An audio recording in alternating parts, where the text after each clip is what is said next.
இது பார்த்திங்கன்னா காஞ்சிபுரம் டிஸ்ட்ரிக்கு. கிராமத்தில் பார்த்திங்கன்னா பாருங்கள் எவ்வளோ தர்பூசணி விளைச்சிருக்காங்க பாருங்கள். எவ்வளோ கஷ்டப்பட்டு விளைச்சிருக்காங்க விவசாயிலாம்.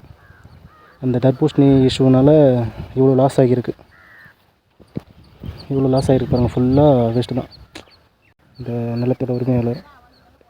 பாருங்கள் எவ்வளோ மனவேதனையாக ஃபீல் பண்ணிகிட்ருக்காங்க. ஒரு இஷ்யூனால எவ்வளோ பேர் இதேமாதிரி ஒரு விவசாயி இவங்க இதேமாதிரி எத்தனை விவசாயி கஷ்டப்பட்டுருப்பாங்க. அவங்க இதை எடுத்து லோன் எடுத்து இந்த மாதிரி விளைச்சாங்கன்னு சொல்கிறாங்க. இந்த பாட்டி சொல்கிறாங்க அதுக்கு வட்டி கூட கட்ட முடியாமல் கஷ்டப்பட்டு இருக்குன்னு சொல்கிறாங்க. ரொம்ப ஃபீல் பண்ணுறாங்க. ஆக்சுவலி இப்போ நீங்கள் பார்த்துருந்த இந்த வீடியோ வந்து காஞ்சிபுரம் டிஸ்ட்ரிக்டில் இருக்கிற ஒரு விவசாயி தான் நமக்கு வந்து ஷேர் பண்ணியிருந்தாங்க. அந்த அம்மா வந்து லோன் எடுத்து தான் வந்து இந்த விவசாயத்தை பண்ணியிருக்காங்க. ஒரு சின்ன ரூமர் வந்து அவங்களுடைய ஒட்டுமொத்த அந்த விளைச்சலையுமே வந்து மொத்தமாக அழிச்சிருச்சு அப்படின்னே சொல்லலாம். அந்த வீடியோவில் பாருங்கள், கண்ணு கெட்டின தூரம் வரைக்கும் தர்பூசணி பழம் தான். பட் ஆனால் அது எல்லாமே அழுகிற நிலைமையையும் தாண்டிடுச்சு. அவங்க ரொம்பவே மன வேதனையோடு இருக்கிறதா வந்து சொல்லியிருக்காங்க. யாருமே இந்த மாதிரி ரூமர்ஸை பிலீவ் பண்ணாதீங்க.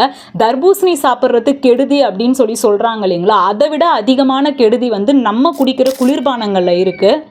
கண்டிப்பாக இந்த வீடியோவை முடிஞ்ச அளவுக்கு ஷேர் பண்ணுங்கள். And thank you so much for வாட்சிங்.